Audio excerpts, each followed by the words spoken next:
ভিডিওটা 3-4 মাস আগের করা। ভিডিওটা করে রেখেছিলাম, ওই মাঝে মাঝে ভিডিও করার ইচ্ছা জাগে, সেই ইচ্ছা নিয়ে ভিডিওগুলো করে রেখেছিলাম, কিন্তু পোস্ট করার মতন সাহস হয়নি। তাই কদিন ধরে ভাবছি যে ইউটিউবে ভিডিও ছাড়বো, এবং ছেড়েছি দুটো। তার মধ্যে একটাতে 5টা ভিউজ এসছে, আর একটাতে 200 মতন ভিউজ এসছে।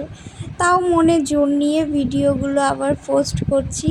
এটা অনেক আগের ভিডিও ছিল, পোস্ট করার মতন ছিল না। তো গ্যালারি ঘাঁটতে ঘাঁটতে ভিডিওগুলো আমার সামনে পড়লো, তো ভাবলাম ইউটিউবে যখন এখন ভিডিও পোস্ট করছি আমি, তাহলে এই ভিডিওটাও পোস্ট করি। তো তোমরা সবাই জানিও যে ভিডিও কেমন হয়েছে। বেশি কিছু না, এটা জাস্ট আমি আমার সংসারের কাজবাজ সেগুলো করেছি, সেগুলোই দেখিয়েছি। টাটা।